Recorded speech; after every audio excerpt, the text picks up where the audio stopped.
आज की कहानी है भक्ति की सरलता। एक साधु थे।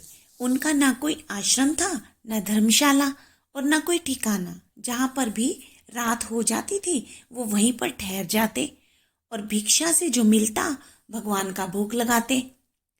उधर वृंदावन में दो गोपियां ऐसी थी जिन्होंने कभी भगवान के दर्शन नहीं किए, ना ही कभी मंदिर गई थी। सुबह दही और मक्खन गागर में भरकर ले जाती, बेचती और उन पैसों से अपनी गृहस्थी चलाती और उसी में मगन रहती थी। पर दोनों गोपियों ने यह सुन रखा था कि साधु संतों के पास उनकी झोली में भगवान रहते हैं। एक दिन दोनों गोपियां अपना दही बेचकर यमुना के निकट आई। वहां देखा कि एक साधु अपनी झोली रखकर संध्या वंदन के लिए स्नान करने गए हैं और उनकी झोली वृक्ष के नीचे रखी है। क्योंकि गोपियों ने सुन रखा था कि साधु संतों की झोली में भगवान होते हैं, इसलिए उन्होंने वह झोली चुपके से उठा ली और यह देखने के लिए कि क्या सच में झोली में भगवान है और वो कैसे दिखते हैं। यह सोचकर उन्होंने झोली का सारा सामान बिखेर दिया, पर भगवान नहीं मिले।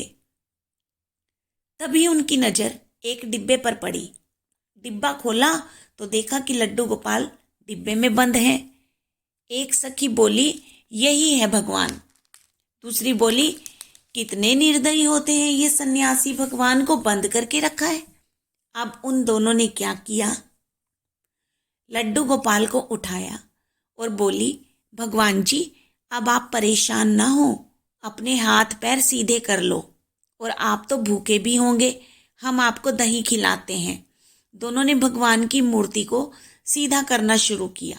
भगवान भी देख रहे थे, उन्हें भी उनकी सरलता पर आनंद आ रहा था। वो भी मुस्कुरा रहे थे। वो उनके हाथों और पैरों को सीधा करते करते थक गई, लेकिन हारी बिल्कुल नहीं। लेकिन भगवान को हारना पड़ा।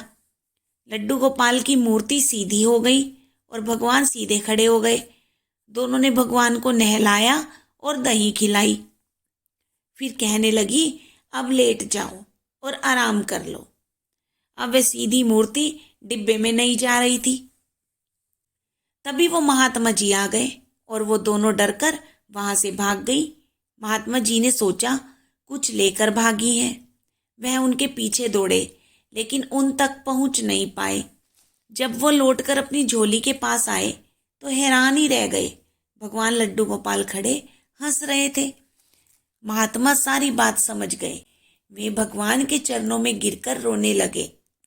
उन्होंने गोपियों का घर ढूंढा और उन गोपियों के चरण पकड़कर रोने लगे। उन्होंने कहा, धन्य हो तुम दोनों, आज तुम्हारे कारण मुझे भी भगवान के दर्शन हो गए।